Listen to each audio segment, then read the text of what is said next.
Velkommen her på Krattevej, som er en skøn liebhaverejendom i helt unikke omgivelser, beliggende på en stor grund på ca. 3 tønder land, som er anlagt med gårdhave, have, krat og skov. Ejendommen er beliggende ved Pajhede Skov, og der er kun 20 km til østkysten og til vestkysten. Ejendommen er delvis moderniseret med omtanke for den oprindelige stil, og der er nyere tag og bondegårdsvinduer. Nu er vi kommet indenfor. Vi står her i husets køkkenalrum, som er et rigtig skønt rum. Husets atmosfære understreges her af de synlige bjælker, de rustikke gulve, brændeovnen. Køkkenet, som vi står i her, har god bord- og skabsplads, og der er indbygget ovn. Herfra er der også udgang til husets sydøstvendte terrasse, hvor der er en fantastisk udsigt.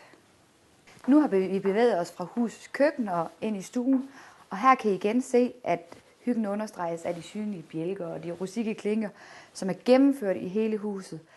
Her i stuen kan I se, at der er lys både fra den ene side og den anden side, og det gør det til et rigtig dejligt rum. Der er også udgang til sydøstlige terrasse her.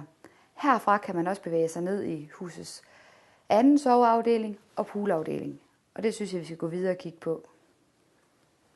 Den her pool er med til at give det her hus ekstra charme, og man kan også sige, at det er også det, der ligesom giver det lidt ekstra luksus.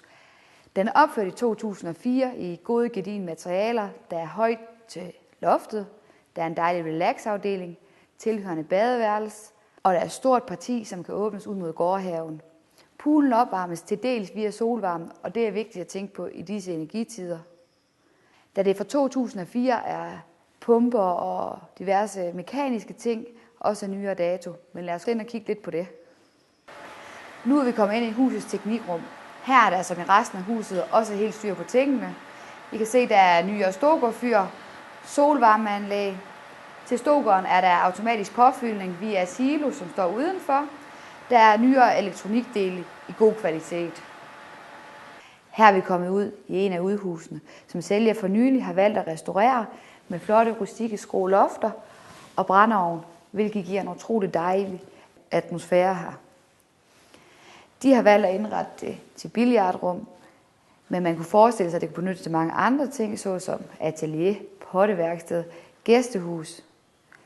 Men det er jo helt op til dig, hvis det er dig, der køber det. Vi har nu set ejendommen og har bevæget os op i skovbrynet. Vi står her i 93 meters højde. Som I kan se, er der en fantastisk smuk udsigt ud over marklandskab. Sælger har fortalt, at på en god dag, så kan man se hele vejen til Læsø. Jeg håber, I er blevet pirret og har lyst til at se hele ejendommen. Så ring til os på telefon 98 80 20 27.